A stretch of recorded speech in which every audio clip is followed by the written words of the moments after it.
Except the language, everything that the British left in the education has to go. The very education in our country was crafted for that, to produce clerks, sport, art, music, theatre.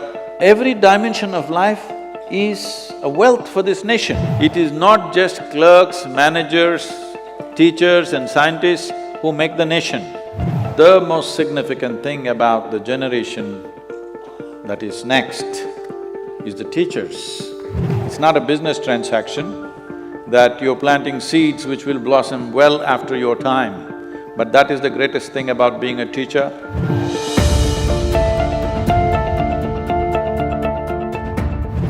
Namaskaram, and good morning to everyone.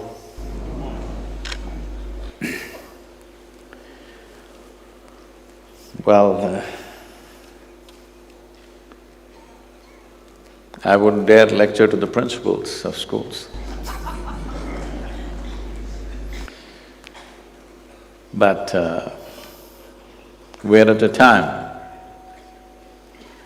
that when it comes to education, we're in a cusp where our fundamental thinking about what is education needs to go through not a change, but a complete transformation. A time is coming where acquiring knowledge will be of no value.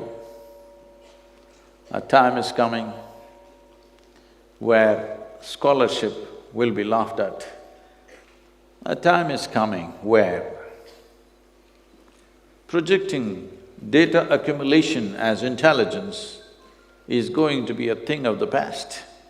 Projecting good memory as intelligence is going to go away, which is the very foundations of the education systems of the day. Whoever has good memory is rated as the most intelligent person. Well, today you know your cell phone has better memory than you. That's why we call the phone smartphone. You wouldn't call somebody smart unless they were smarter than you. Hello? If you call the phone as smart, obviously it is smarter than you, because our idea of being smart is about how much GB do you carry. Some of our phones are 600 GB, believe me, you don't have that kind of memory. This whole process of accumulating information, assimilating it, processing it, and throwing out bits and pieces out as knowledge, whether it is scientific knowledge or religious stuff, that by reading a book, projecting yourself as intelligent is going to go away, because machines will do it far better than you and me. Machine learning or artificial intelligence as it is being built today is essentially about how much data can you gather, process and express. Unfortunately, for last few centuries, I would say for nearly 250 years across the world, education meant just this, accumulating data, vomiting it somewhere, usually in the examination paper, I mean. And you're rated as brilliant. I must tell you, well, he was telling you that I was also in a regional school, demonstration multipurpose school. When I was 13 years of age, for the first time, I saw a calculator, a flatbed calculator. It's not like today, a 2-year-old is handling a smartphone or iPad or something. I saw a calculator for the first time when I was 13 years of age. It was a flatbed calculator. Those days there were only two companies making this, Panasonic and Sony. Sony was very expensive, 125 rupees. Panasonic, you could go to one of those Burma bazaars or Hong Kong market or whatever you called it, with little bargaining power, you got it for 90 rupees. So everybody bought Panasonic, a 90 rupee flatbed calculator. Somebody brought this to school and it was a miracle. Tuk, tuk, tuk, tuk, into tuk, tuk, tuk, tuk, tuk. I looked at this, immediately my first thought was, if this is this simple, why are they torturing me in the mathematics classes? Why are they trying to teach me this into that into this, a cos? It could even do all the sine and cos and all that stuff. I said, everything is here, why are they torturing me? I sat there and imagined a day when these kind of machines will come, which will know all the chemistry formulas, all the physics stuff and mathematics and everything, so that I don't have to come to school. Well, I rarely went, but even that little bit of force that I had to be there. This dream of mine, 50 years ago, is slowly coming true now. In the next 10 years, it's going to be real. That everything that you can learn from a book and remember, a machine can do it better than you and me. These are great times for human beings. Lot of people, you know, it's crazy, they're inviting me to artificial intelligence conferences in various places. I was in St. Petersburg and I was supposed to speak on artificial intelligence. I said, why of all the people you chose me? I'm not artificial intelligence, I thought I was a little natural. They said, no, the problem is, we will all lose our jobs, what are we supposed to do? I said, you've always been cursing Monday morning when you have to go to work. If you lose your job, isn't it fantastic you're on a vacation? If machines do all the work, isn't it really fantastic? See, this is like the coolie in the port at one time. In probably 60s and 70s, he complained heavily because the cranes and gantries came and they started lifting the load off the ship and putting it effortlessly. These guys… There was a time, I'm telling you, in Mumbai dock, in the Mazagon dock, if a ship came, those vessels were not of the size that they are today. Usually they were 150,000 ton vessels. If they came, they would unload it for over 3 to 4 months. Today, a 250,000 ton vessel comes in the major ports, within 24 hours, it is unloaded. Of course, all the labor who had built their muscle just to carry sacks, they all complained, if these machines come, they will destroy our life. Did they or not? All the trade unions complained or not at that time? Hello? So similarly, teachers should not complain and make the same mistake that the coolies did at that time. So what will we do if all machine learning comes? It'll be great time, because how much memory you carry on your head will not be of value. What kind of a human being you are will be the highest value. Isn't it fantastic time for human beings? The keenness of your perception, the sharpness of your intelligence will be more important than the volume of memory you carry in your head. These are good times, real good times for human beings to unfold, because this cargo of so-called knowledge is killing human beings. Just ramping up information into a child's head in many ways killing the fundamental genius that every human being carries within themselves. I see if machine learning comes very quickly, in our generation we can see children blossoming into highest levels of intelligence, unfolding of genius will happen. Because right now, this heap that you have to carry on your head, try to remember all those things, cos theta, sin theta, is driving you crazy, when a simple machine can do it.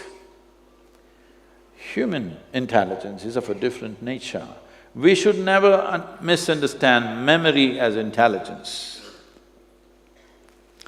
Memory makes a few things simple, but it doesn't find excess. Memory is always of the past, isn't it? Hello? Can memory unfold the future? If you invest in memory, you will only repeat the past, a modified past as future. This is what is happening to human societies. If past should not be repeated, if we have to live a fresh life in the next moment, in tomorrow, if our tomorrow has to be different from yesterday, it is very important that human beings learn not to invest in memory. We use memory. If the machine carries it, we can use it and leave it. What we want, we can take it, what we don't want, we can leave it. But carrying it with you all the time, people are becoming recycling of the past all the time. Because once you have invested in memory, everything that you have is just recycling of the data that you have already gathered. This is in many ways really stifling the human genius. Every human being has a certain element of genius in them. It is only a question of, will we be able to provide the right kind of ambience for that particular genius to unfold? This is a challenge. This should be the challenge of the teachers of tomorrow. How do we provide that atmosphere to each unique human being so that they can unfold? That should be the only challenge we must be handling as teachers and people who are in charge of schools. But right now, our 90% of the focus is how to ram memory into their heads.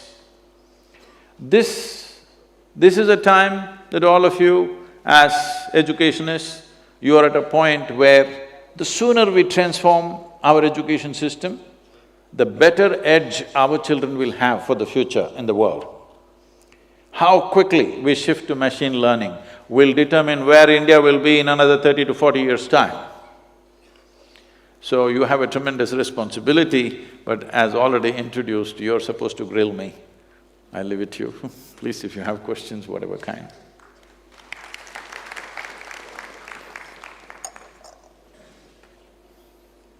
Please. Hello. Pranam Guruji. Yes, sir, please. हम लोग सभी हमारे विद्यालय में विद्यार्थियों को एक आदर्श नागरिक बनाने का प्रयास में हम लगे हुए हैं, लेकिन कई बार हमें ये फील होता है कि हम लोग जिस विद्यालय से मैं हूँ, भोपाल रीजन में राजगढ़, एक ग्रामीण क्षेत्र आसपास में है, दूर दूर से बच्चे आते हैं, लेकिन हमारी ये समस्या हम महसूस करते हैं कि जो आर्थिक दृष्टि से पिछड़े वर्ग के पेरेंट्स हैं, निर्धन है, ग्रामीण परिवार से आते हैं, वे अपने बच्चों को एक तो नियमित रूप से भेज नहीं पाते, दूसरा शिक्षा के प्रति जो अवेयरनेस और जो जागरूकता उनमें होना चाहिए कि शिक्षा ही एक ऐसी सबसे बड़ी शक्ति है आज के युग में कि वे अपनी सारी समस्याओं को दूर कर सकते हैं, लेकिन पेरेंट्स उतने जागरूक नहीं है, उतनी अवेयरनेस नहीं है। इसके लिए व्यक्तिगत रूप से क्या किया जा सकता है हमारे द्वारा? So we must understand this. Though India is one nation, there are at least 4 to 5 nations within India. Not everybody is in the same level of needs.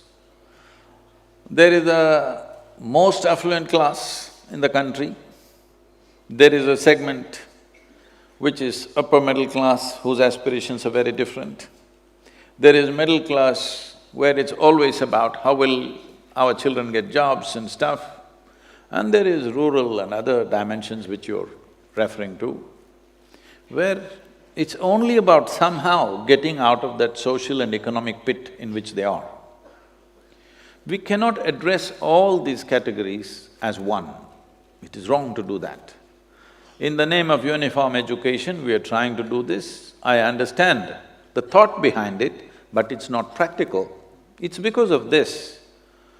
Over $24 billion worth of education in India is going out to outside universities, because those who can afford, they don't want their children to study here because it is common class education. It's very important that we are able to provide for every segment of society This is not to discriminate, this is not to segregate, but anywhere in the world it's like that. According to one's economic capabilities, different levels, whether you go to a restaurant or you take a bus or you take a train, there is first class, second class, third class, isn't it? Well, third class people won't be taken only halfway journey, they also travel full journey. Yes or no? Just because somebody gets into a third class compartment, it's only a question of comfort and ambience and stuff, but the distance and the destination is same for first class and third class, isn't it? If you say we will make everything third class, a whole segment of people will not travel by train anymore, that's for sure. So, similarly in education, this is not about classes, I would not like to use the word class when it comes to education, but the needs are different. If we do not provide this, we will not create variety of human beings that we need for this nation's well-being. We need leaders, we need scientists, we need teachers, we need engineers, we need farmers, we need craftsmen, we need variety of people to make a nation happen. Right now, our entire education is actually oriented towards elite. Everybody is supposed to go to the university, that's how our education is constructed. Everybody need not go to the university. University is not a place to live. Like some people in Delhi, I hear till they're 40, they're living in the university.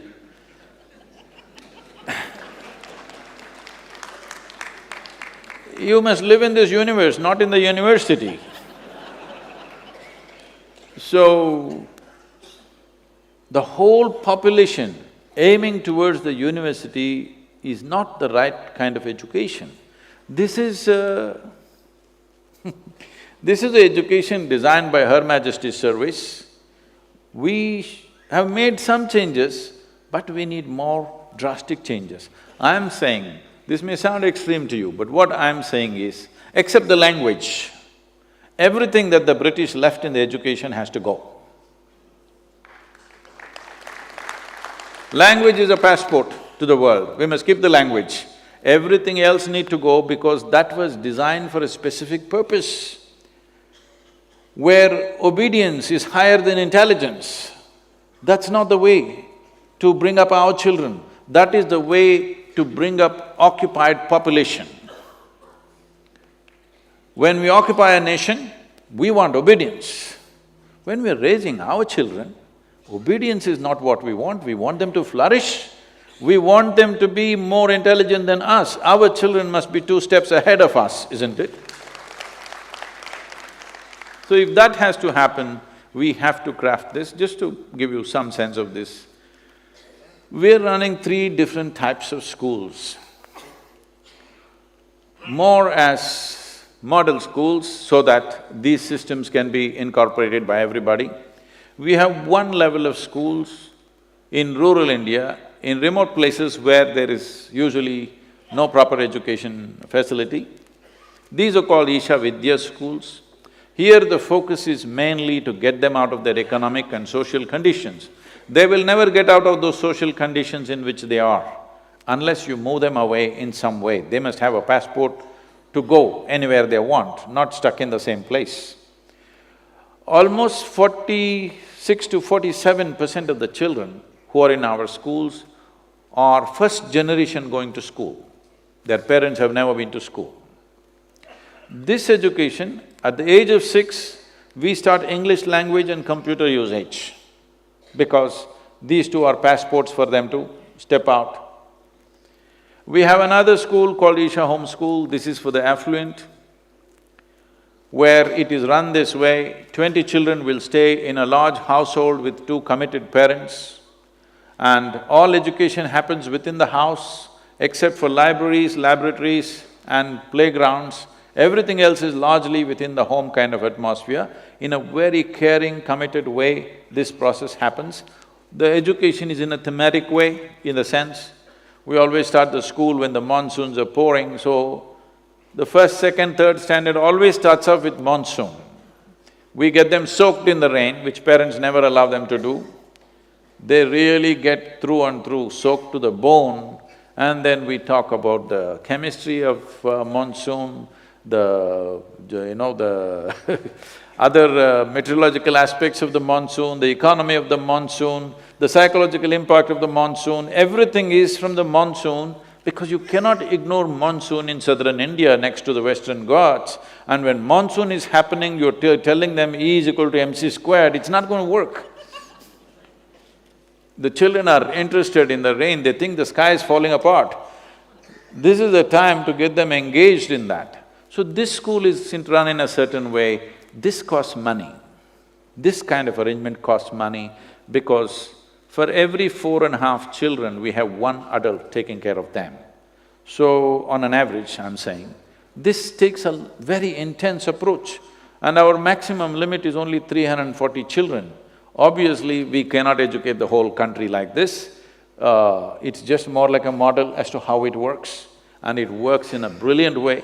You must come and see the children, how they shape up in these 12 years. Actually, I made 12-year education into 13 years because we have invested so much in art, music, theatre, sport, leadership, that when the children come to 11th standard, parents go marks mad.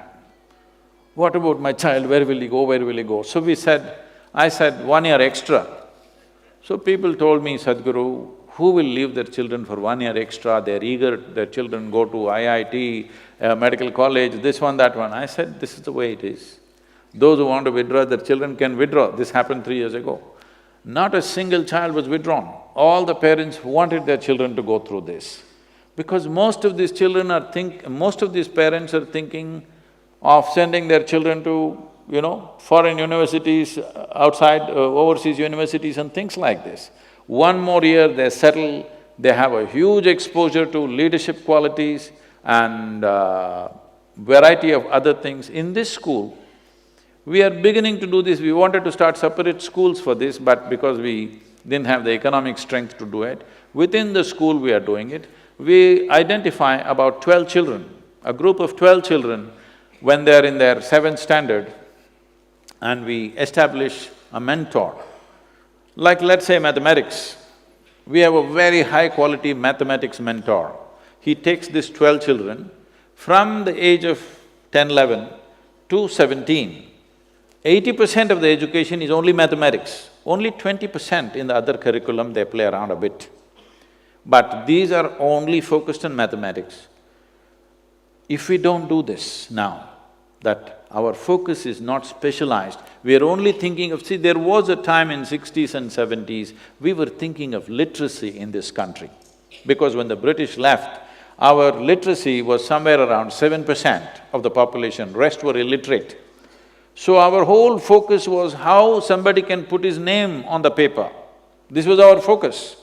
So to educate millions of people to one level is different. To come out with specialized focus towards children who are capable of that is different. If we don't do that, we will not have great scientists, we will not have great mathematicians, we will not have anything significant in the country. We'll have just a mass of people with the attitude of being educated without much education in them. So, this is one dimension of education. We have another education system called ISHA Samskriti, where the only 6 subjects they study are yoga, Kalaripayattu, you heard of Kalaripayattu? It's a mother of all martial arts, classical dance, classical music, Sanskrit language and English language. These are only 6 things they study, no academics. If you want to see really, truly fantastic children anywhere, you must come and see these children. Because the focus is just on growing human body and human brain to its full potential without any intention. What will you become? We never ask them. Will you become a doctor? Will you become an engineer? See, these are all social things, these are not real things.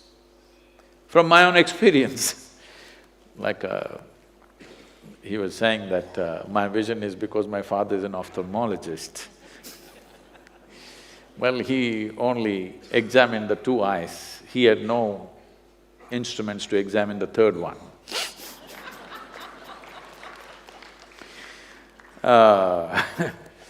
So this education is focused towards education without intent, developing human brain and body to the highest possible level without fixing what you should do. Because what should a human being do? What is most needed in the world, that's what he should do. It is not for me or you to do something fanciful that I desire. What is it that is most needed right now? That's what human intelligence should do, isn't it? If one is a fool, he will do what he does not like to do, suffer every day and go on complaining through their life and live like that. If you're intelligent, you will do what you love to do. But really, if your genius is flowered, you will do what is most needed right now, joyfully. That's what needs to happen. Namaskaram, Sadhguru. Our education system is not helping to handle our intelligence. And most intelligents are suffering. If you don't know how to handle your own intelligence, you suffer a lot. And how to prevent our own intelligence from turning enemy. Thank you. Isn't that the only problem that human beings have? They call it by many names. People say, use many words, stress, anxiety, depression, madness, misery. These are all different names. Essentially, your intelligence is turned against you. See, if you are with me and you're miserable, you can say, I'm miserable because of you, maybe. But you must try this. You sit alone for 3 days without any contact, I mean even the phone… without the phone, no television, no phone, no book, simply sit by yourself, alert, not sleeping. If you're miserable by yourself, you're obviously in bad company, isn't it? Hello? Because your own intelligence is turning against you. Once your intelligence turns against you, no power in the universe can save you. There's no way out of it. It's very important. This body, this mind, these emotions, these energies work for you, isn't it? Even if the whole world turns against you, this one must always work for you. But right now, you can call this ill health, you can call this misery, you can call this whatever. Essentially, your body, your mind turning against you, isn't it? Because right from early childhood, you've been taught about everything in the universe, things that you've not seen. Everybody is talking about an atom. Nobody has seen one. I'm not saying it doesn't exist. What I'm saying is, if you do not even understand the one that you live in, how is it that you understand all these fantastic things that you've not seen? So, unfortunately, at the school level, I would say further even at college and PhD level, science is running like religion. What is written in the book is ultimate. This is the way of the religion. This is not the way of science, isn't it so? Hello? Science should be exploration. Whatever is written in the textbook is true, is a religious affair. Whatever is written in my book is 100% truth and nothing else but that. This rubbish we have suffered for a long time. We don't have to take that into our future. What is written in the book is fine, somebody's knowledge. But the essence of this culture has always been to question everything. Even you must understand this. This is a nation where nobody could give us a commandment. Even when the so-called divine entities came, they could not give us a commandment. We only asked them questions. Shiva came, Adiyogi came.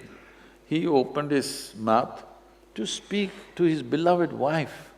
She freaks him with 1,000,000 questions.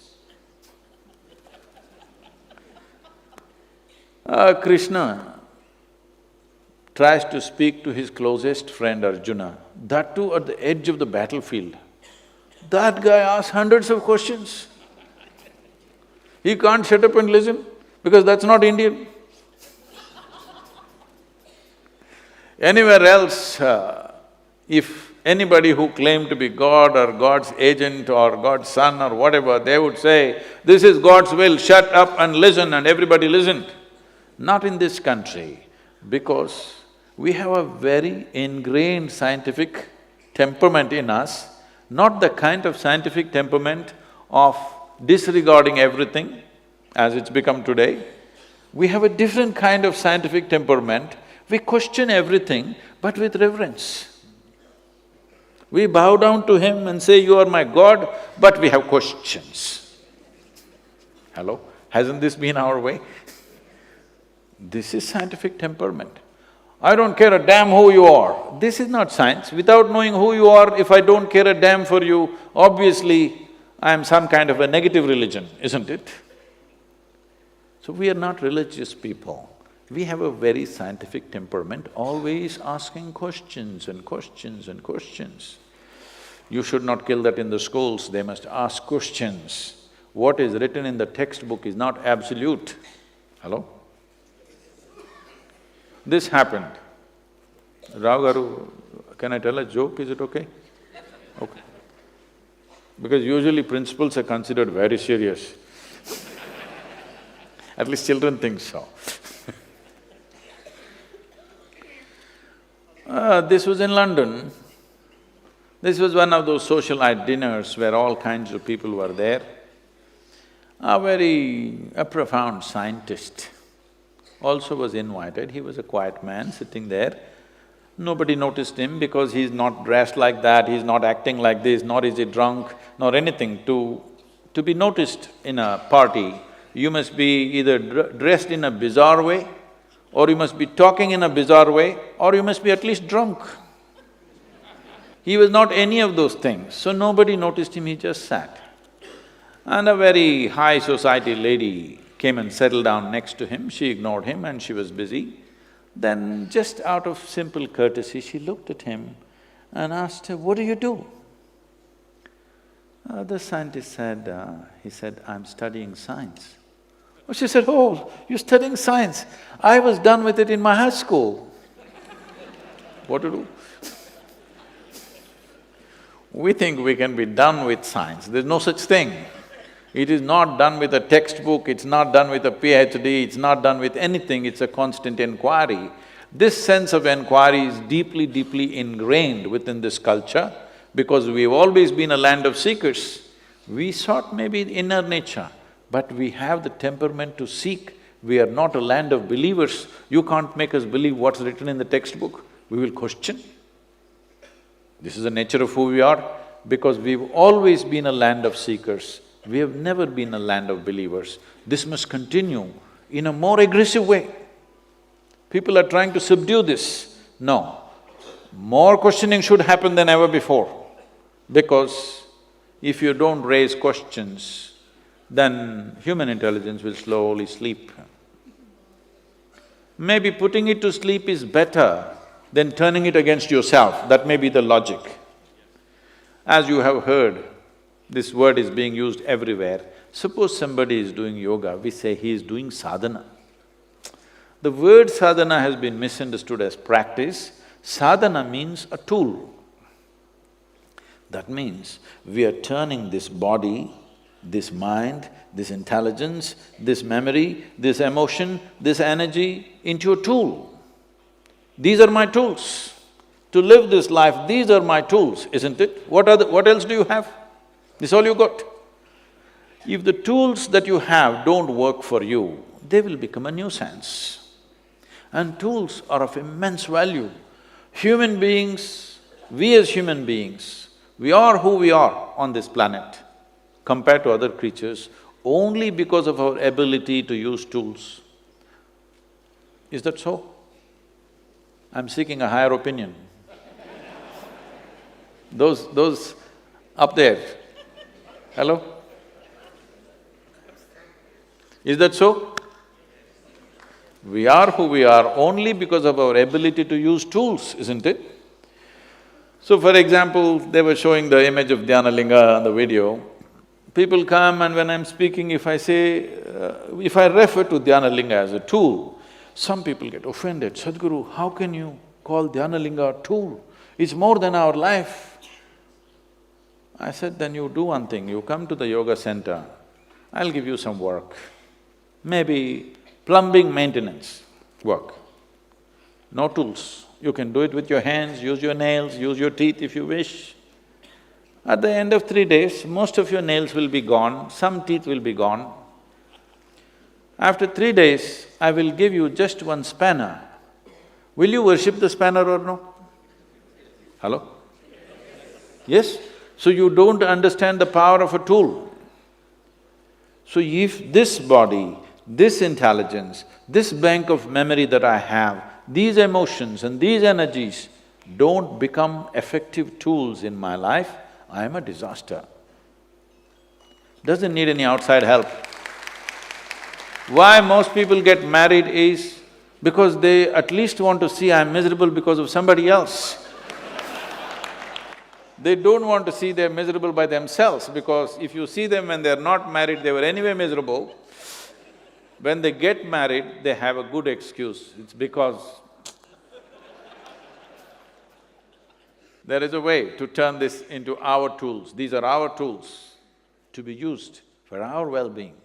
And when we are well, tell me, when you are feeling really wonderful within yourself, let's say you're feeling blissed out right now, are you not wonderful to everything and everybody around you? Hello? If you're feeling absolutely blissed out, I'm sure if I come and meet you, you're an absolutely wonderful human being. But if I meet you when you're angry, frustrated, miserable, you could be nasty, isn't it? Hello? This is true with every human being. So the fundamental insurance on this planet to create a wonderful humanity is, first and foremost thing is, you must be loyal to your wonderfulness. Everybody is wonderful here and there. But is it not important every moment of your life, you're loyal to your wonderfulness? If you're not loyal to anything else, it doesn't matter. You're loyal to your wonderfulness, you're always feeling wonderful within you. Now we can trust you that you are going to be wonderful to everybody. When you are feeling nasty, how to expect you to be wonderful to everybody else? Please. Myself, Seema Shrivastava, Gurugram Region, Kendriya Vidyalaya Sangathan. Sir, being the school leaders, we are often confronted with the dilemma of being effective or popular. Sadhguruji, how do you manage both and unconventional yet popular? Thank you, sir. If you're not popular, you will not be effective. You may think you're effective, but please know this, if you're not popular, when everybody works against you, you're not going to be effective. You're not a one-man army in a school, all right? Everybody has to cooperate willingly, not forcefully. Only when everybody cooperates willingly, then you're very effective. You can take it where you want, isn't it? Nobody wants to cooperate with you. No way you're going to be effective. So popularity is important. If you're understanding popularity as compromise, now, I'm not talking about populism, but popularity is important. How will you become popular? Just yesterday somebody was asking me in some meeting that I was in, Sadhguru, I have a 14-year-old boy. 14-year-old boy is trouble, I know. Because I was a 14-year-old boy at one time. I was. I know he's trouble. The lady was in tears. I have a 14-year-old boy. I understand, said, don't say anything more, I understand, 14-year-old boy.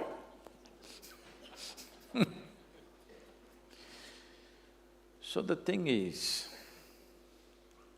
when you had a child, when it was a little infant, moo, moo, moo, moo, moo, moo, moo, You loved it because you could twist it and turn it and play with it whichever way you want. Yes? Then it became 3-year-old, it was crawling all over the place. You also crawled with the baby, you played with the baby, you tried to speak like them, all that. Everything was nice. Then he stood up, now he's become a 14-year-old boy. What that means is, he's trying to be his own. He wants to be a man, he's in a hurry But you still want to do moo to him.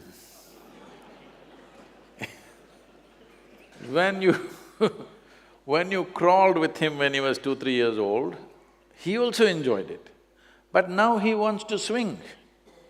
You should also swing with him. But you still want to crawl. You still want to do moo. Doesn't work. The best thing, if you want to be of some value to your children, whether they are your own biological children or they're studying with you, the most important thing is that when they see you, they must say, wow, I want to be like this. Yes? The other principal used the word adarsh. How do you translate adarsh into English? Ideal, is it? Oh. Okay, let's use that.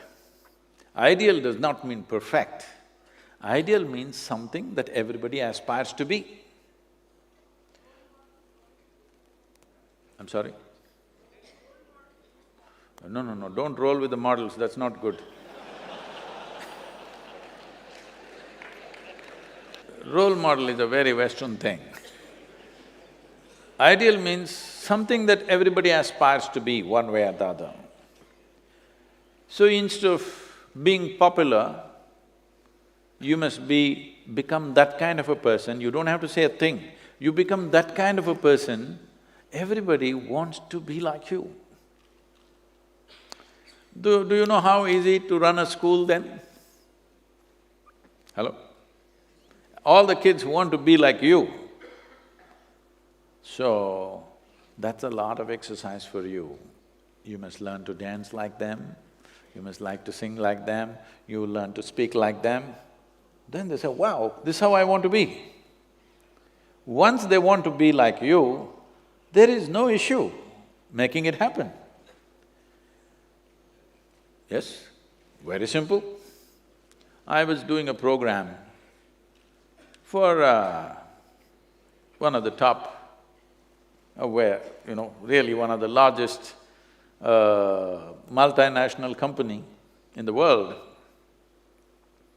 top 25 executives. It's a 2-day event.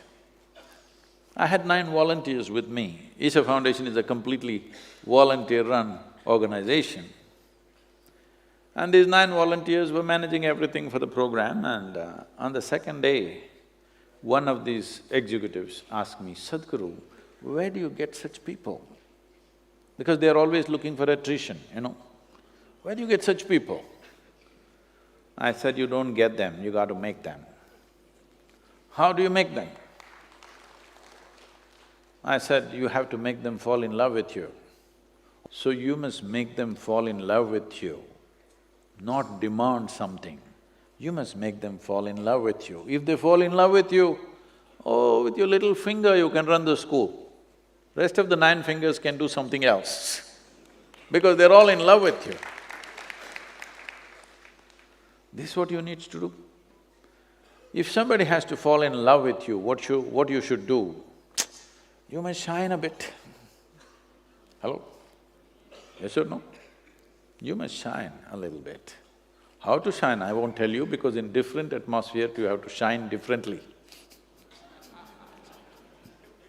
If you shine the same way everywhere, it'll become ridiculous. In different places with different people, you have to shine differently. That means you must be absolutely flexible. Right now, principle means… I'm not saying all of you are like that, that's the kind I saw.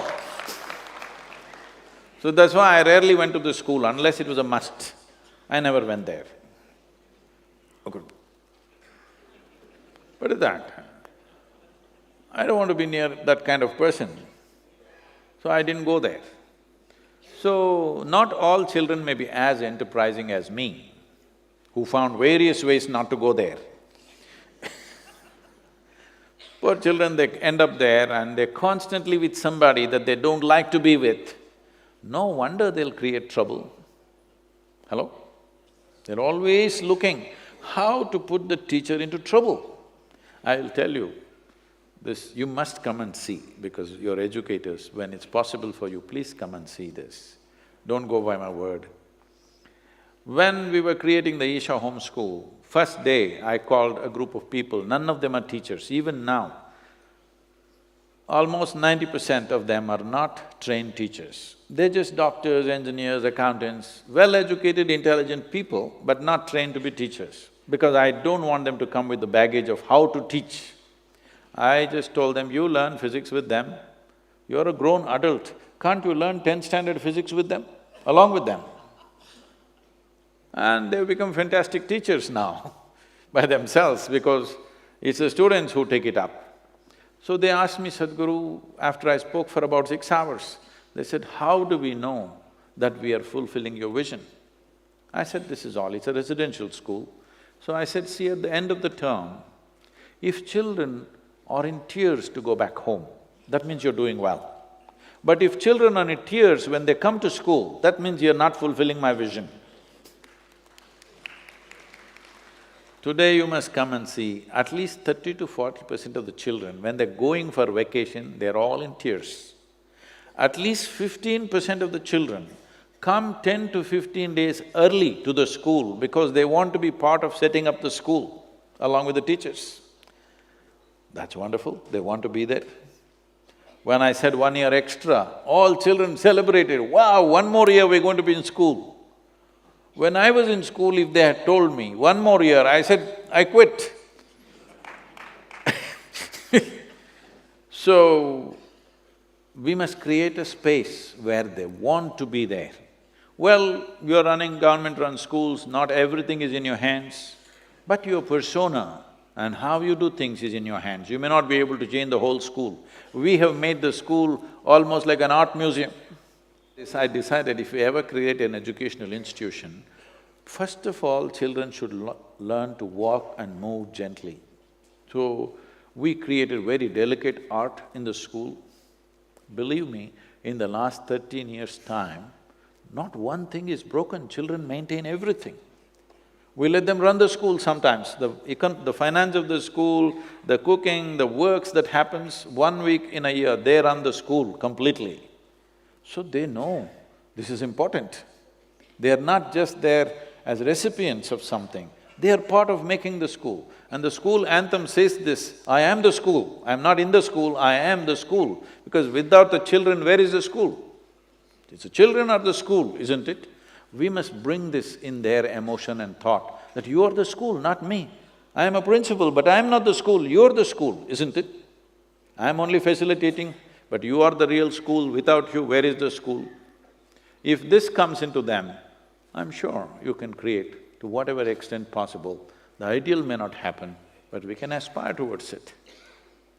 Hello? Please, sir. One question from this Where side, are you? sir. Wow, Yes, sir. upper regions. Sir, I am Mrs. Jyoti from Bhopal. I have a question, or rather I need your guidance. With the influence of the modern culture, there is a tremendous amount of change in the society where the media is playing a very big role, and that we find a change in the values system in our new generation. Please guide us, how do we cope up with this change in the values among our children? Thank you. See, this is not a new problem. This has been an age-old problem.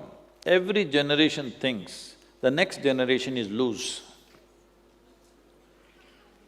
Did you not face such things with your parents, I'm asking? They thought you were not okay. You're thinking the next generation is not okay.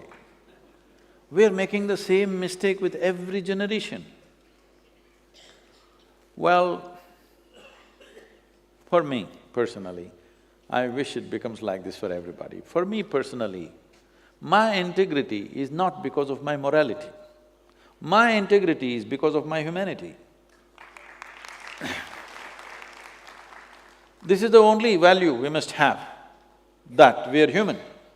Rest of the values are all made up by us, isn't it? Your values may not agree with me, my values may not agree with you, but I don't have any, so you don't have to agree with me.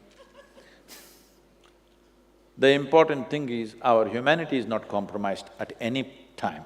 Because many times our morality, our values, our ethics are against our own humanity. So-called moral people are doing inhuman things to each other, isn't it? Hello? In the name of religion, in the name of morality, in the name of ethics and values, people have done terrible things to each other, isn't it so? So what does humanity mean? See, every other creature on this planet goes by its instinct. It has no ethic, it has no value, it has no philosophy, it has no religion. Whether it's a grasshopper or a tiger, both of them have no values or ethics or anything. They go by their instincts. They instinctively react to everything. This is why we call tiger a tiger, a grasshopper, an elephant, an elephant. Only you, we call you a human being. This means you are supposed to know how to be. How far away from that are we? If you knew how to be, would you be wonderful or nasty? I'm asking. If you had a choice and you know how to be, would you be wonderful every moment of your life or would you be nasty? Wonderful. If you are wonderful, as we've already gone through this, you would naturally be wonderful to everything else, you don't need values. You don't… See, I wonder, what kind of teaching is this, really? Somebody tried to tell me this when I was in United States and I said, this is not even a teaching for me. Somebody says, thou shalt not kill, thou shalt not rob your neighbor. It never occurred to me either to rob my neighbor or to kill him. Why are you even telling me such a thing? Because it never occurred to me that I have to rob my neighbor or to kill my neighbor. It is not even a teaching for me. If your humanity is on, this is not a teaching at all, isn't it? If your humanity is switched off, then maybe you need these things, thou shalt not kill, thou shalt not rob, thou shalt not do this or that. But if your humanity is on, why? So what being human means is, see, you see all the animals, it's happening everywhere, you might not have seen the wild animals doing it, but at least you see the dogs on the street peeing all over the place. You think he has a urinary tract problem? No, he is building a pea kingdom. He's setting his boundaries all the time. So the fundamental thing about being human is, we can live here without any sense of boundary within myself. A human being means you are capable of erasing the boundaries, physical boundaries that we naturally have. Beyond that we can operate, beyond that we can reach out, beyond that we can function, beyond that we can think and feel. You can go beyond what is mine and what is not mine. All other creatures go by what is mine and what is not mine. This is my territory, that is your territory. But human being has the capacity to go beyond that. If you do not exercise that, well, we will have to say, you're a human creature, not a human being. Human being means you are able to wipe out the boundaries. As you know, in the human brain, there is a reptilian brain about the size of a fist. That part of your brain is always trying to establish boundaries. But the cerebral cortex is always seeing how to expand your boundaries. If you empower that dimension which we call as human being, there is also a human creature within us. We are a product of evolution. So all these animals are still in us. This is why in yoga, all the asanas are named after animals, because we are working how we can transcend this animal nature and we can genuinely become a human being. That means how I am is decided by me, not by any nature, not by any other force other than me, how I am within myself. If this one thing if we do, if this we inculcate in our children, we don't have to worry about their morality as long as they're wonderful human beings, especially if they're not like you. Is it not great they're not like you? It's very important. Next generation does something that we could not imagine possible, isn't it so? Hello? Should next generation do only what we think is right? No, they must do something that you could not even imagine possible. But if we do not inculcate in them what it means to be human, if we do not stir up their humanity in a big way at an early age, then they will become human animals, dangerous. Other animals don't have the needed intelligence, so we can easily control them. Human animal is very dangerous. So we should not breed human animals. We must stir up the humanity in such a way that our humanity is the first, is the face of who we are. Everything else is behind it. My likes and dislikes, my morals, my values, my belief systems, my gods, my angels, my heavens, all should follow our humanity. Humanity should be the face of who you are. This is what you need to bring in our children. Namaskar, Sadhguruji. To the right, you'll have to look to the higher opinion balcony. Yes, sir. I'm Ajay Pant from Lucknow, and my humble salutations to you. My question is, what is your message to those who believe in running down the power of faith, values, and the basic ethos of India? I thought I just ran them down myself. Yes. No, there's a basic ethos of faith and value, so is it right to run them down? And what do you have to say to such people? And the second question, if you choose to answer, is what makes you happy and what makes you sad? Thank you. Let me answer your second question first. I've kept certain privileges to myself. That is, being happy, unhappy, being loving or hateful, being this way or that way, or what happens within me, whatever. I have not given those privileges to anybody, I kept it to myself. I decide whether I am happy or unhappy. If you decided whether you are happy or unhappy, would you keep yourself happy or unhappy? If you let something or somebody decide, then you being happy is a remote case. So, coming to values of faith and faith and values, I want you to understand, sir, this is not a land of faith. Faith is an imported idea for us. This is a land of seekers. Seeking means you have realized that you do not know. See, suppose you're walking on the street and you do not know which way to go. Do you see suddenly you're so humble and nice, sir, which way? You think you know where to go. Yes or no? So you must walk like this, sir, in your school also, like you do not know, because you actually do not know. Yes or no?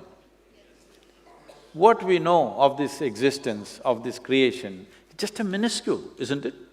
Our knowledge about this cosmos is a speck, isn't it so? So if you identify with your knowledge, religious or otherwise, you will become a speck. This is why in the yogic culture, we always identify with our ignorance, because our ignorance is boundless. Yes? And if you see, to know that I do not know is a wonderful thing, because the possibility of knowing arises in your life. Only if you see I do not know, the longing to know, the seeking to know, and the possibility of knowing becomes a reality in your life. Everything you do not know, you believe, and you call that faith. Whatever I do not know, I just believe. I just believe there is a big man sitting up there, he does everything, and that's it. If you don't believe, we'll have you dead. This is faith. This doesn't belong to our country. Here, everybody does the beautiful thing about our nation is, We are an eternally confused nation. Yes, it's wonderful, because we've realized we don't know a damn thing about this life. In the middle of nowhere, I'm saying this cosmos, where it begins, where it ends, nobody knows. In the middle of nowhere, this tiny circle of 14 planets spinning around one little star, and you and me sitting here and talking like this as if we know everything, is it not fantastic? Hello? Yes or no? We don't know a damn thing, and here we are, running schools, telling everybody that we know. No, we must tell them we don't know, you don't know. Maybe we can push our knowing one step forward in this generation. It'll be fantastic, huh? One step forward from where we are. But faith means you just believe. Everything you do not know, you believe. What belief does to you is, it gives you confidence without clarity. This is a disaster. Confidence without clarity is a disastrous process. Because if your vision is not clear, at least you must be hesitant, isn't it? You cannot see and you're confident, we know where you're going. Yes or no? You're a very serious lot. Can I tell you a joke at least? Hello?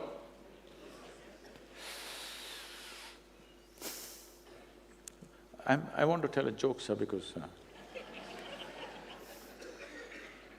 children will like it.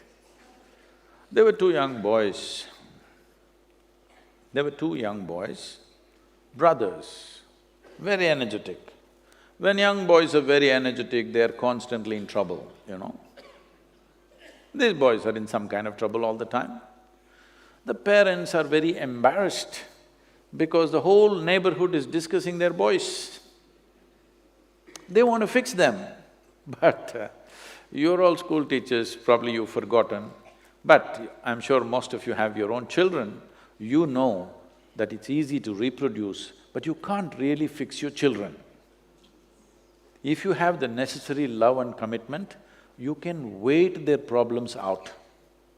But you can't really fix it, isn't it so? Hello? With love and commitment, if you waited, many problems go away. But if you try to fix it, child will go away. That's all that'll happen. So the parents don't know how to fix it, so they decided to take these children to their local parish priest. Because together they're very strong, they decided to take them separately. They took the younger boy first to the priest's office, made him sit there, and the parents left. The priest walked in with his long brown color robes. You know, these things need a little bit of drama, otherwise they don't work. Faith needs drama always, otherwise it doesn't work. So he walked up and down and up and down with a grave face. The little boy sat there looking at the priest doing the ping-pong act. Then the priest is thinking up a strategy. Then he thought, if I remind this little fellow, God is within him, God is within him, all his mischief will go. This is the best thing about life. Those who have never raised children have fantastic ideas. Those who have raised children know none of your goddamn fantastic ideas ever work.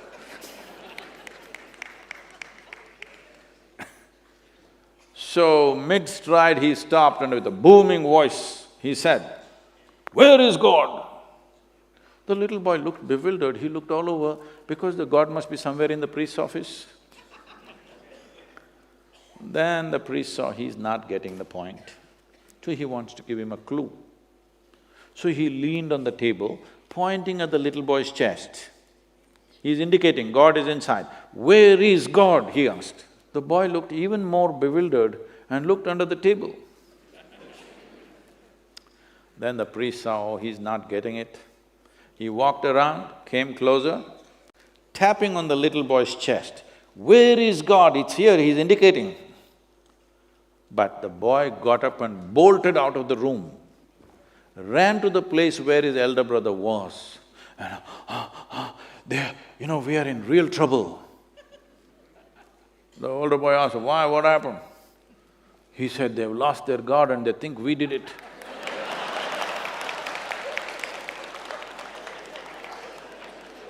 So, we are always trying to propagate things which doesn't make an iota of sense, and we expect the children to listen to that. See, this simple idea that there is a God sitting up there, Uparwala. I'm asking you a simple question because many of you or all of you are teachers, science, geography, everything. You're definitely teaching the children planet is round. Yes? Hello? Do you believe that also? Hello? You believe that? And it is also spinning. It's a round planet, it's also spinning. If you look up, invariably you're looking up in the wrong direction. Hello? I'm asking, in this cosmos, do you know which side is up, which side is down? Is it somewhere marked, sir? If I missed, because I didn't do much schooling, I might have missed it. Is it somewhere marked this side up? Hello? Then how come you don't know which side is up, but you know who is up? How come? How is this? And you expect children to swallow this? These things only worked when the technology was different. When I say technology, see, there are two ways to handle a question. If you ask a question, you make an attempt to answer if you know something about it. If you don't know, you say, I don't know. Another way of handling the question is, kill the questioner. This is a very effective way of handling the question. For last couple of thousand years, this is how we have handled it. You ask a question, you're dead. Question is gone. So, let's not bring that back again. Let it be so that human mind is fertile, not with answers, not with stupid beliefs, but with questions. But when you ask a question, you must understand the fundamental basis of a question is, I do not know. You've already assumed it does not exist and ask a question. You already assume that it does exist and ask a question. That's not a question, that is trickery, isn't it? The purpose of a question is to dig deeper. The purpose of a question is not to prove something. Yes or no? You don't ask a question to prove this or that. You ask a question because you genuinely want to know. If you inculcate this in the children, faith will go, but humanity will rise.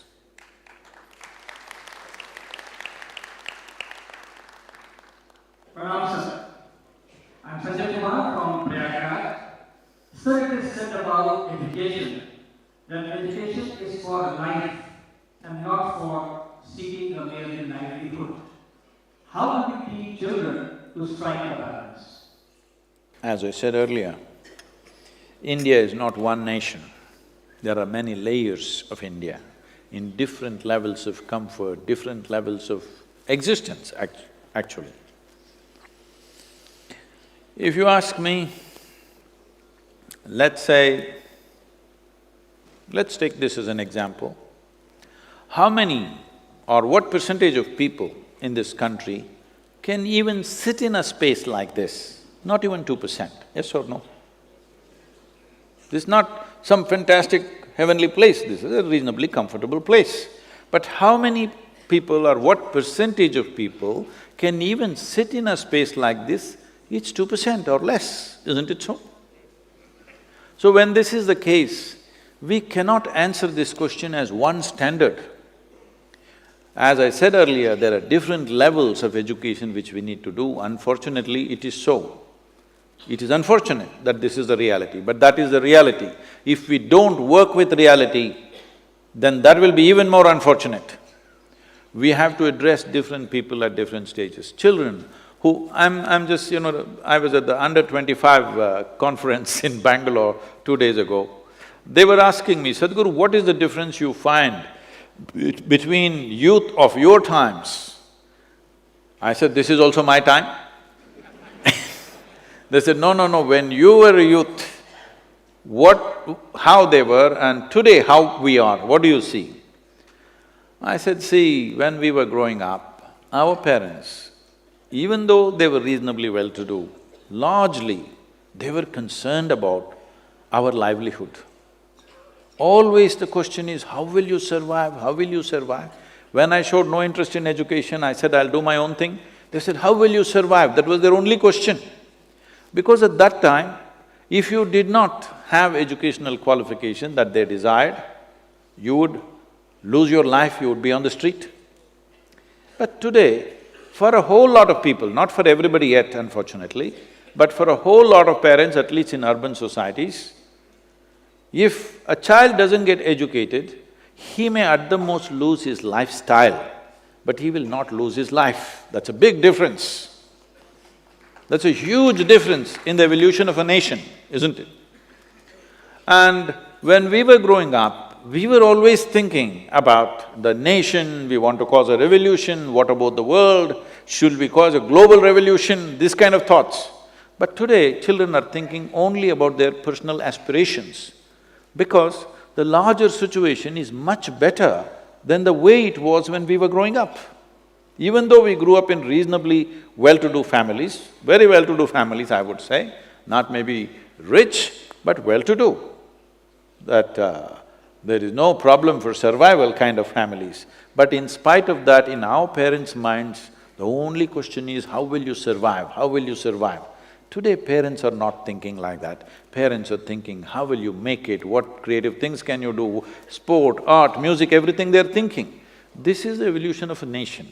But unfortunately, the evolution of this nation is not symmetrical to all levels of population. So we cannot answer this question as one question, there are many layers. And telling a poor family where they're very concerned about the survival of their child, telling them to unleash the genius and do something will be cruel upon the parents and the student, because the mindset also is like that. So we need to address this more sensitively rather than just one prescription. Please, ma'am. I'm Kashyapi, and the question that I would be asking is that I get confronted in lot of leadership workshops that I conduct with school principals. I am asked that being a school principal in government schools, I am most of the time lowest in the hierarchy of decision makers, yet expected to lead. I am expected to be creative, yet follow all the instructions and the curriculum or things given to me. I am judged for the learning outcomes of the children, yet am responsible for the holistic development of the child. And many such dilemma I am told we are caught up in, wherein I would choose to do one thing but expected to do the other. How do I lead, therefore not just the self, the school as also the society? Thank you. What you read out is like the job description.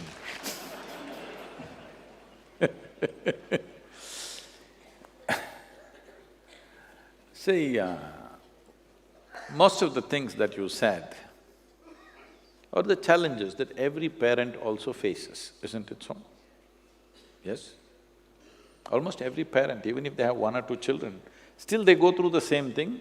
Your problem is a scale. And your problem is, they are with you for a limited number of hours, and a parent can judge a few things for themselves, but you have rules, regulations. Well, as I said earlier, right now, we should start relaxing this as we go, but till now, we have largely been concerned about how to get all children into the education system. Scale has been our only challenge. Quality is not something that we've been able to address seriously. We've addressed to some extent, but not in a very big way because scale has been the largest challenge. Nearly, I think, 300 million children are in school in this country. 300 million children in school, I think it's the only nation on the planet which have that many people in school. How to create even a reasonable sense of education for 300 million children It's not it is the population of United States almost. If you take away the Mexicans, that's the population of United States. So, with that kind of school population, how to make it artistic, futuristic and this, no. It's too difficult. It's too much to expect from the schools. I think with whatever people think is a bit… maybe the rest of the world or affluent countries think we are a little archaic in our school system, but still, when it comes to education, academics, we're at least setting up strong foundations. Because I see when Indian students go out to the rest of the world, they do absolutely well because they find what is there is so simple and easy compared to what they went through with you. Yes, I've met many Kendriya Vidyalaya students, they go to American universities and they find it's a play because they were tortured sufficiently in 12th standard. Now they go to undergrad and it's nothing, 3 years they just play, really. So, at this stage of development for this country, I think that's very needed, that we're doing well in the world. Maybe we are not able to focus on really unleashing human genius. See, this is the whole thing. If you look at an Indian student and, for example, the most affluent nation is United States, if you take America as a standard, at the age of 18, how grounded Indian students are in their subjects and how grounded they are is way apart. We are way better than that. But at the same time, the amount of genius that they unleash, the amount of incredible things that people do by the time they're 24 in that country doesn't happen here simply because we are still trying to do mass education with little regimentation, because without regimentation you cannot do mass education. So this is a situation, this is a situational challenge. This is the challenge of the times in which we live for this nation. But we must, as somebody said, the others must be there. What is the ideal? We must be slowly inching towards it. If you try to get there too fast, we will crack up the whole system that we have established. That will be a disaster. We should not destroy the existing system of education, no. It has served its purpose in its own limited way, but it served its purpose. It has taken care of a generation of people. You cannot destroy that. I'm not speaking against it at any point, but we must evolve it slowly, push it, push it, push it. This pushing is not possible for all the 300 million children at once. So we must focus on specialized schools. I would like to plead, the minister is not here, he's in the parliament I think today. Otherwise, I would like to plead, the private schools, release them from all curriculum things. I'm talking like this. Please listen to me carefully, don't misunderstand me. I'm saying, suppose I'm running a school, I will teach rubbish, and I will charge enormously. But the parents like it and the children like it. Why should the government have any problem? Yes. You think if I'm teaching rubbish, parents and children would come? Hello? But let's say I'm teaching rubbish, but the parents love it and the children love it. Do you believe that any teacher or any government or any ministry is concerned about a child more than their own parents? Hello? No. Parent is the highest concern value in a child's life, isn't it? So, if the parents decide this is a good school for my child, why should the government say this is not a good school? It should not enter that space. Either in terms of curriculum or in terms of fee, they should not. Only then we can breed a different level of education, because that education cannot be mass education. That will be specialized. It's unfortunate every child will not get it, but if we want to build leaders in every arena of life, of science, sport, mathematics and whatever, including leadership, it's important specialized schools are established, which will cost unfortunately in today's world. And we can always… a private school can always decide, they can take a percentage of children who cannot afford it, mainly for their intelligence, but specialized schools are needed if we want to push it ahead. If our intent is we will take all the 300 million children at once at the same level, believe me, we will be at least 50 years behind the rest of the world. Swami ji, महात्मा सुकरात ने शिक्षा के बारे में कहा, बालक के निहित अंदर जन्मजात शक्तियों का नाम ही विकास ही शिक्षा है। बालक को जन्मजात से शैक्षणिक, सांस्कृतिक और वैल्यू हर आध्यात्मिक अपने जन्म से उसको मिलती है और शिक्षक उसको निखारने का काम करते हैं।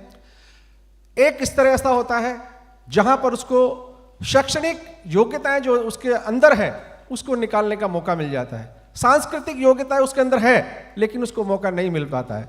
और हम लोग सभी प्राचार्य, नवोदय विद्यालय, केंद्रीय विद्यालय और हमारे अधिकारी, हम चाहते हैं कि हमारे उन छात्रों का बहुत अच्छा हम एकेडमिक भी करें, साथ के साथ और जो को करिकुलर एक्टिविटीज़ है उनको भी हम बहुत अच्छी तरह से बालक का विकास करने में हम आगे बढ़ाएं।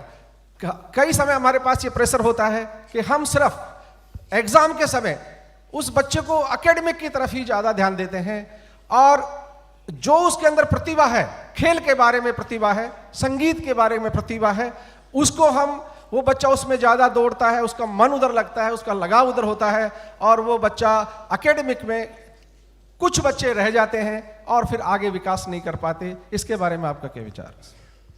I think we've addressed this till now in so many different ways, that's what I'm saying. We need specialized schools for different things. You come to a regular school, you want to do so much of physics, chemistry, mathematics, biology, this, that, everything, and you want to become an Olympic medal winner, these things are not going to happen. Fortunately, a few people have done this in spite of all these restrictions in our country, but it'll never become big like this. So if somebody is, really good at sport, has inclination and passion towards it, he should not be troubled with these things. We have a wrong idea of education. We think only if you get graduation, these degrees and degrees, without any purpose, we think this is education. Now, nobody asks, what is Sachin Tendulkar's education? All he did was hit the ball, hit the ball, hit the ball. Now you made him Bharat Ratna, isn't it? Don't we need some more Ratnas in the country for different aspects of life? That is because somebody devoted themselves to just hitting the ball. No chemistry, no mathematics, no nonsense. Yes, because we must understand, in the learning capability of a child, one who is good at mathematics may not be good at literature, one who is good at theatre may not be simply not good at sport, but everybody must go through everything. That is good till they are probably 12 years of age, so that they're exposed to everything. After 12 years of age, every child should start moving towards a specialized segment. Otherwise, you will not produce profound competence. You will produce those kind of people who can be only employed as clerks or something else of that category. They will fit into any office and do simple file-pushing work. We must understand the very education in our country was crafted for that, to produce clerks. They found Indians make very good clerks around the world because they were planning to conquer the whole world. Wherever they went, they found the British people don't make good clerks, but Indians make such good clerks because they're naturally, any authority means we bow down. We have touched our parents' feet and grown up. So when somebody elderly or somebody bigger than us speaks, we… like this, they thought this is an ideal condition and they crafted this education. The moment we got our independence, we should have turned the education upside down, as it is necessary for independent India, which we have not done. Maybe there were many difficulties, I don't want to do post-mortem and take a judgment on those people, but now a time has come that we should start turning it around. We can't flip it around tomorrow morning, then it may break. We have to start turning it around, start working towards that adarsh or the ideal condition that we're thinking of. Sport, art, music, theatre, every dimension of life is a wealth for this nation, isn't it? It is not just mathematicians, mathematicians won't come out of this. It is not just clerks, managers, teachers and scientists who make the nation. A nation is made by all sorts of talent. These talents, if we don't nurture at an early age, how will we do it? It's simply… that age is going further and further down. Just a week ago, I was at the Prakash Padukone and Rahul Dravid Center of Excellence. There, these children… I asked, what age do you start this badminton? Because when Prakash Padukone won his All England Championship in 1980, that was the first time a whole lot of Indians heard the word badminton. Most people did not know what is badminton. But today, we have at least half a dozen players who are at the topmost international level. This has happened because of that one man's dedication, and from him, few people came out and they started academies. These children who are in these academies, they go to school, study the regular stuff, and they must get 98 marks. Even if they get 98 out of 100, parents question, where is the other 2%? But they have to become badminton champions. I said, this is not fair.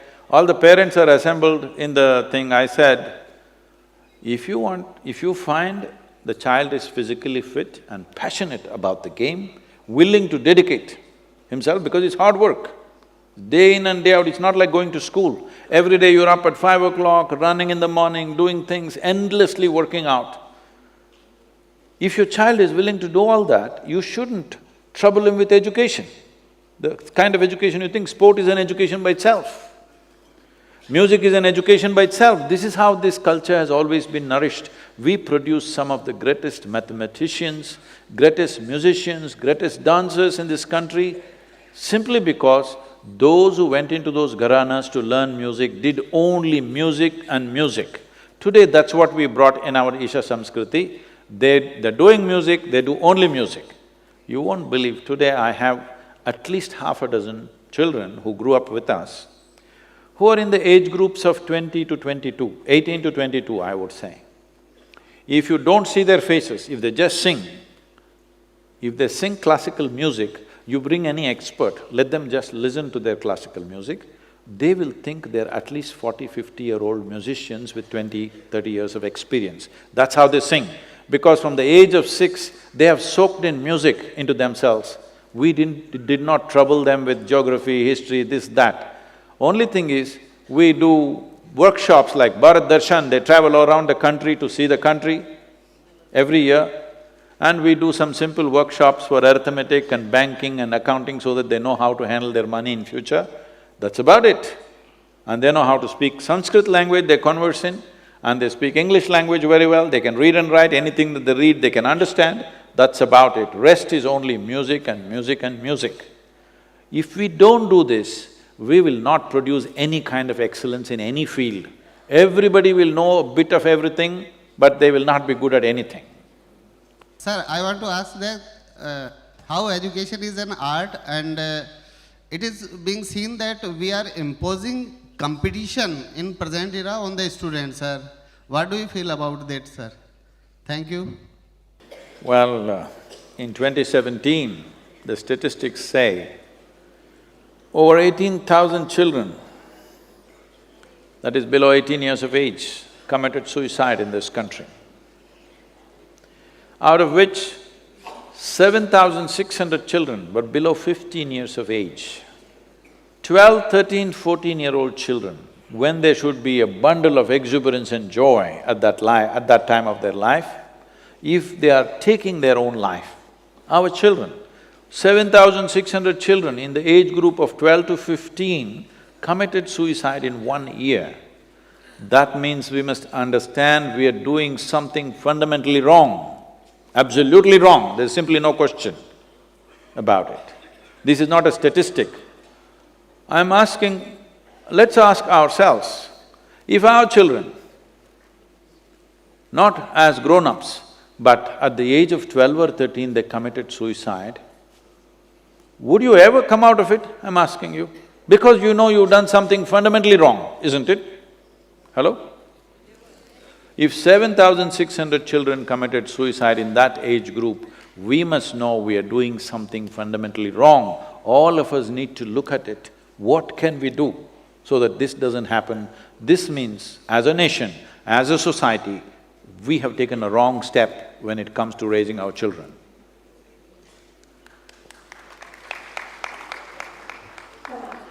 So, this person standing up here, no? I'm afraid we don't have any more time for questions. Okay. I would like to just acknowledge all of you, and I want all of you to remember the significance of the roles that you have taken. A nation is built by many people.